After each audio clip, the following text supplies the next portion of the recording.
Our late film tonight is Greystoke, the legend of Tarzan, Lord of the Apes, directed by Hugh Hudson, who made the award-winning Chariots of Fire. In what is a far cry from the antics of Johnny Weissmuller, Christopher Lambert stars as the ape-man undergoing culture shock when rescued from his jungle habitat and restored to his ancestral roots at Greystoke in England. That's tonight, 10:25. In Making Out Tonight, Line Electronics try new ways of improving efficiency. Hello, my name's Tamsin. My job is to help you to find ways in which you can feel more positive about yourselves.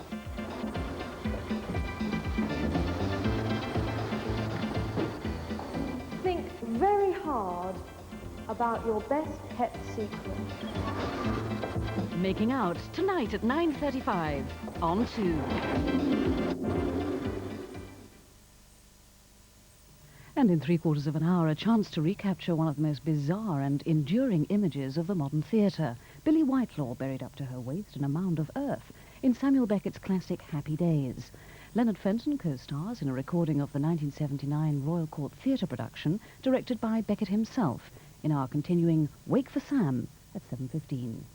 This is BBC Two, where now we join Moira Stewart and Chris Lowe for NewsView.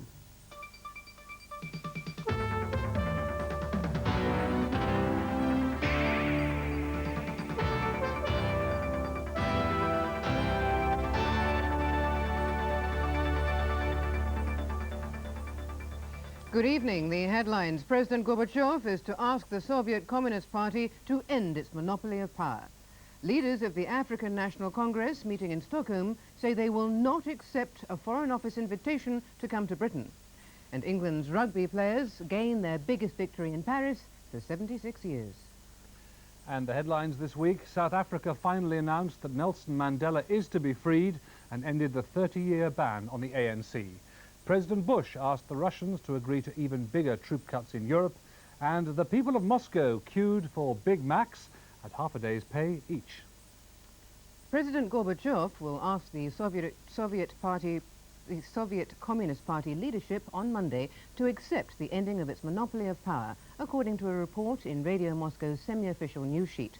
The proposal says that the ideal is humane democratic socialism, but a change to a multi-party system isn't ruled out. Less than 2 months ago, the Soviet Parliament faced and rejected the first demands for an end to communist supremacy. The late Andrei Sakharov, who led the campaign, seemed to provoke real anger from Mr. Gorbachev by producing letters supporting the idea of a multi-party system. At that stage, Mr. Gorbachev was clearly opposed to the idea, but his position has softened as public demands for an end to Article 6 of the Constitution, guaranteeing communism's leading role, have grown dramatically.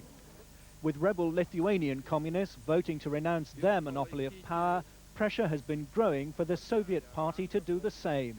Kremlin rebel Boris Yeltsin this weekend suggesting that failure to reform could lead to a Romanian-style explosive revolution. This week's Central Committee meeting must end the party's monopoly on power. Our last chance is to change to a multi-party system. If it isn't done this year, it'll be too late. Despite a smear campaign from hardline conservatives, it seems likely that Mr. Gorbachev himself now supports the ending of the party's automatic right to rule.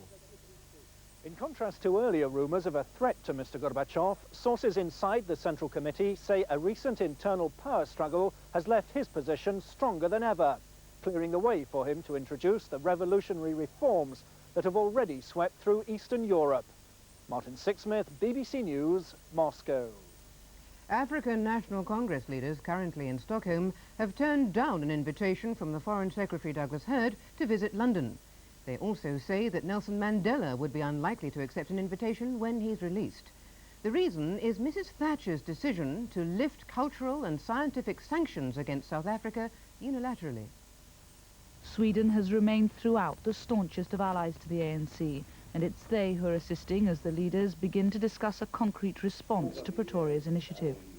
On Monday, the released leaders return, fully legal, to Johannesburg. They say they won't be accepting an official invitation from Downing Street to stop off in London. The released leaders will not be visiting London in response to the invitation by Douglas Hurd to see them. because we consider that this would be inopportune in view of the positions the British government has taken against the ANC, including the latest decisions to reduce the sanctions. The ANC leadership's pointed refusal to visit Britain is almost certain to extend to South Africa's most celebrated prisoner. Nelson Mandela, already sought as a guest by numerous governments around the world, is unlikely to visit Britain soon. This is Olenka Frenkel, BBC News, Stockholm. Anti-apartheid crowds in South Africa have been demonstrating their support for the African National Congress and its leader, Nelson Mandela. There's speculation he could be free within a week. And in the east of the country, Mike Gatting was the target of the biggest protest so far against England's unofficial cricket tourists. The third match of the tour opened under the summery skies of Pietermaritzburg this morning, and as it did so, thousands of protesters enjoying the first full day of their newfound freedom surged along the approach roads to the ground. Nobody stopped them. The police stayed out of sight, and bemused cricket spectators watched their arrival through the boundary fence. The demonstration was a big one, the biggest so far, but it was well marshalled and posed no real threat to the game. At tea time, Gatting looked contented with the way the match was going. None of the players had shown any awareness of the noisy demonstration going on the edge of the ground.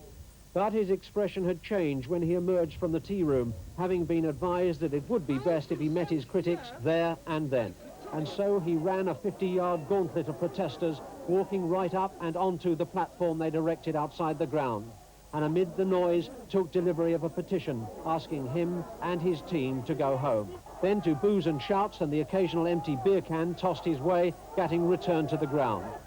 The West German Chancellor Helmut Kohl has rejected the idea of a neutral Germany.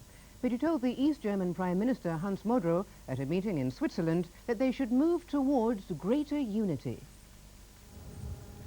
A Swiss ski resort was the unlikely setting for today's talks on Germany's future. Chancellor Kohl came to outline his latest ideas to a congress of businessmen. He promised that talks about reunification would start immediately after East Germany's election next month. But he rejected the idea that a united Germany would have to leave NATO. The Germans do not want to go their own, and certainly not their own nationalistic way. That is why I'm also strictly against the idea of German neutrality. With a government headed by me, there'll be no such policy. Hans Modrow, the East German leader, then joined Mr. Kohl for a lunchtime summit. Mr. Kohl repeated that he would never accept Mr. Modrow's idea that the new Germany should be neutral.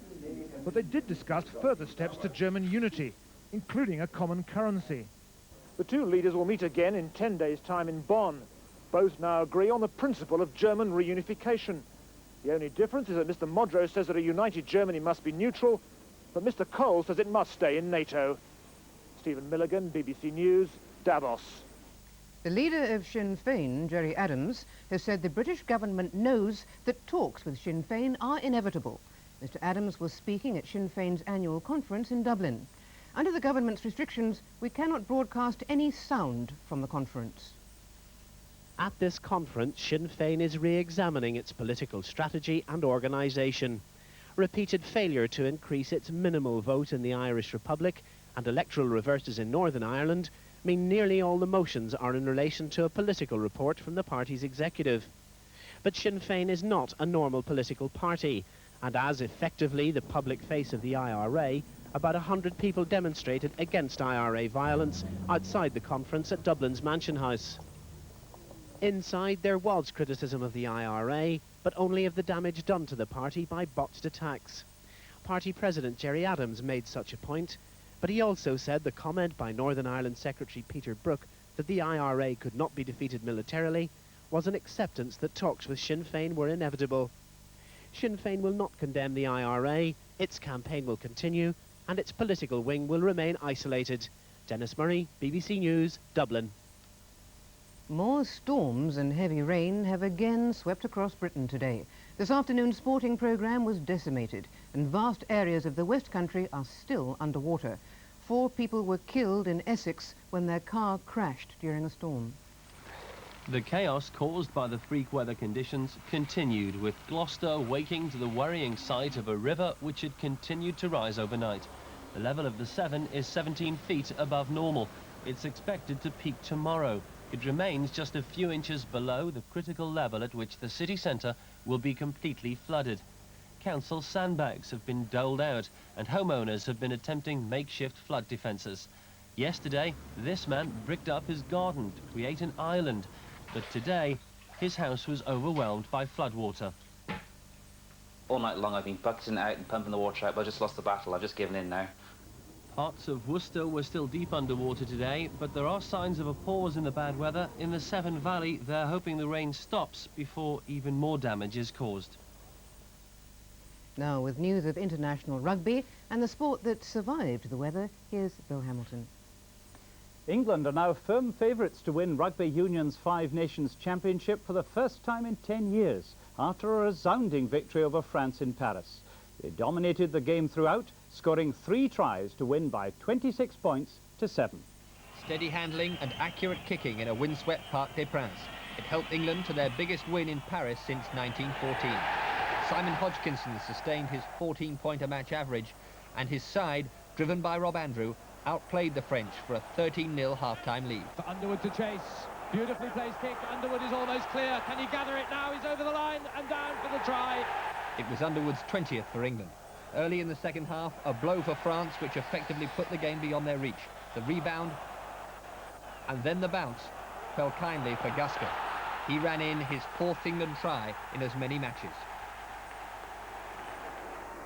The heavier but less effective French pack then finally provided a platform for its talented backs. Lagisquet, the man to benefit for a try which made it 19-7, but which caused only the briefest anxiety. England spent the rest of the match near the French line and scored a 3rd emphatic try just before the end. But still possession, and Carling's going to seal it. The England skipper. Well, I think we were confident from last year, but I think we were, if we're all to be honest, we're slightly surprised that I don't really think they ever got a hold on the game, and we dominated so many areas of the game that we never really struggled. 2 matches, 2 victories. England are well on course for their first championship in 10 years.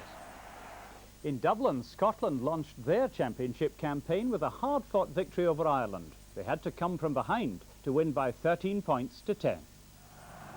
Ireland, well beaten by England a fortnight ago, enjoyed the better of the first half. A Kiernan penalty had given them an early lead, and then just before half-time came the game's first try. Prop John Fitzgerald the scorer. 7-0 to Ireland at half-time, but Scotland was soon back in contention. A 5th international try for number 8, Derek White.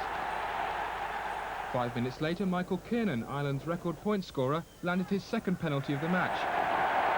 10-6 to Ireland. Then, after Craig Chalmers had replied with a penalty for Scotland, came the decisive score. Derek White. White going. White, is he made it? Yes, the momentum try given. 2 tries for Derek White and a winning start to the Five Nations Championship for Scotland. On a day when torrential rain wiped out nearly half the First Division programme, Liverpool took the chance to extend their lead at the top of the table. Goals from their England internationals, John Barnes and Peter Beardsley, gave them a 2-1 win over Everton in the Merseyside derby. Nigel Clough was amongst Forest scorers in a 3-1 victory over Crystal Palace, while second-half goals from Clayton Blackmore and Ian Brightwell meant the Manchester derby finished all square. With Aston Villa and Arsenal both out of action, Liverpool are now 3 points clear, though their rivals have games in hand. In Scotland, the top match of the day was played at Aberdeen's Pittodrie ground, where they've had an all-seater stadium for 15 years ahead of Lord Justice Taylor's report. Today, though, the fans were frequently off their seats in a tense, exciting encounter against Hearts. It ended 2-0, with Charlie Nicholas scoring twice for Aberdeen, his 2nd ample proof that he's lost nothing in pace and regained much of his old individual skill.